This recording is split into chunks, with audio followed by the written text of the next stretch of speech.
spent a lot of time talking about our electronics and how we dispose of them properly, where we take them for proper disposal, and who's in charge of rolling out those programs.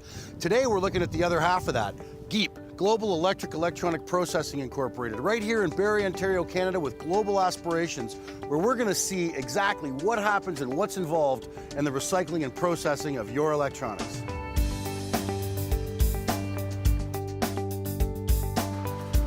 Chris Garvey, nice to meet you. Nice meeting you, Mike.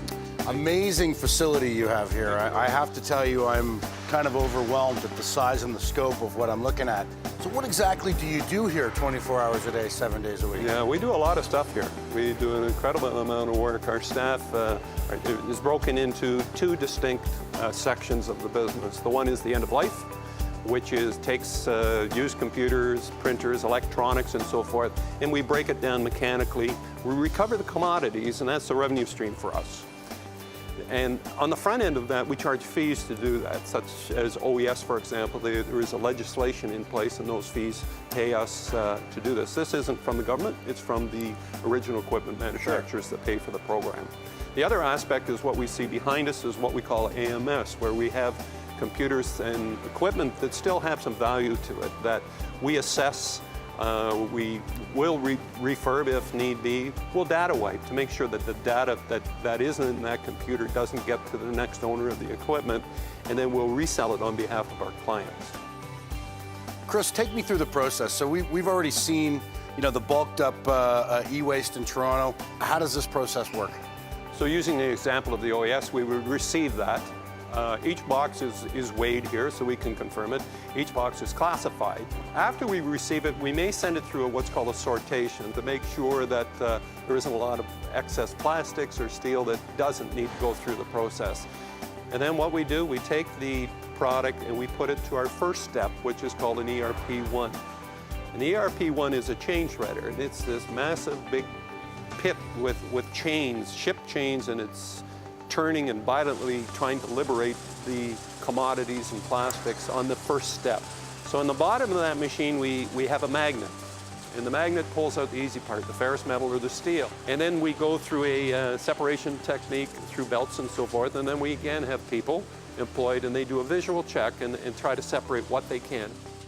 Once they're through that, it goes into a imaging section, it goes through a ERP2 section, and all it's about is making things smaller, rounder, and separating them. What sort of quantities of valuable metals could you pull out of a ton of computers? We talk about above ground mining because this is essentially what we're doing here. For example, with copper, in order to mine a ton of copper with e-waste, you need 14 tons of e-waste.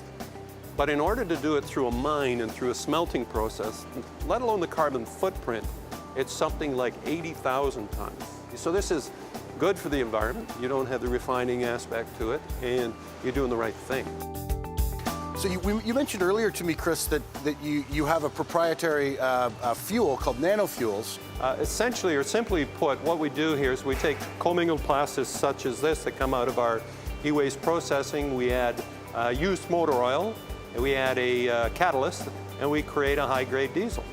And our intention with that is to fuel our equipment. As well, we have generators out back here, we have reservoirs, take the plant off the grid, and we're hopeful to, in time, sell energy back to the municipality. Is everything recycled and reused or sold as a commodity? Just about everything is. That's the reason we do this. We want to separate and gain the value of the commodities out of everything. Chris, thanks so much. I really appreciated the tour. I learned a lot here today. And Barrie, Ontario, Canada, this is a global leader, GEEP, in electronic stewardship and electronics recycling.